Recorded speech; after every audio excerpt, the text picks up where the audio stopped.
Bonjour, nous sommes aujourd'hui le 30 mai 2023. Ce mois-ci, les marchés émergents ont légèrement baissé en dollars, mais augmenté de 2,8% en euros. En Asie, Taïwan et la Corée bénéficient de la bonne performance du secteur technologique avec des hausses de 10% et 7% en euros respectivement. L'Inde a pour sa part renversé sa faiblesse du premier trimestre du fait des meilleurs fondamentaux macro et micro. Ailleurs, les actions brésiliennes se sont également redressées grâce à l'amélioration des perspectives macroéconomiques. Du côté des baisses, la Chine reste une déception majeure. Hong Kong et le marché A ont corrigé d'environ 4% en euros.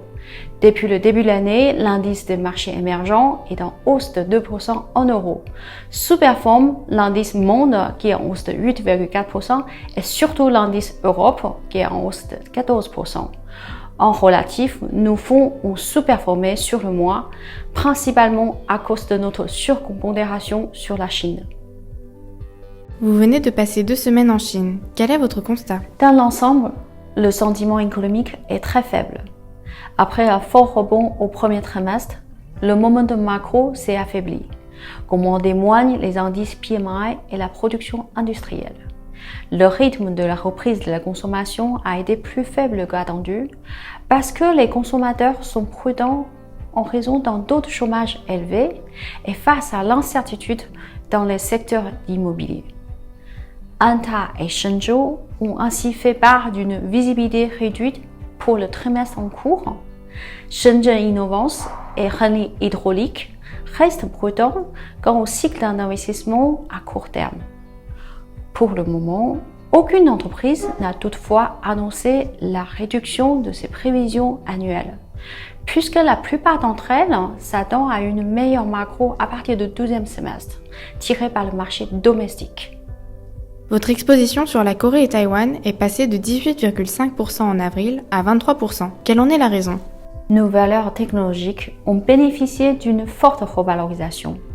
Tout d'abord, le prix contractuel de la mémoire montre des signes de stabilisation après près d'1 an de correction. Ensuite, l'interdiction chinoise de travailler avec Américain Micron est perçue favorablement pour les concurrents coréens tels SK Hynix et Samsung Electronics. Les prévisions de Nvidia confirment l'accélération du développement de l'intelligence artificielle et un très important potentiel de hausse du côté de la demande. Le poids de SK Hynix, un bénéficiaire direct de l'augmentation de la demande de mémoire, a vu son poids augmenter à 4%. La technologie coréenne est donc une de nos principales convictions positives. Elle représente aujourd'hui 11,3% du GEM Equity. Nous avons également initié 2 sociétés taïwanaises, Unimicron et Gold Circle. Comment êtes-vous positionné dans les fonds GEMway? Le poids de la Chine a été réduit, mais elle reste la principale surpondération du fonds GEM Equity avec une exposition de 34%. La révision à la baisse de la croissance bénéficiaire pourrait toucher à sa fin au 3e trimestre. Les risques baissiers nous semblent bien intégrés aux valorisations actuelles.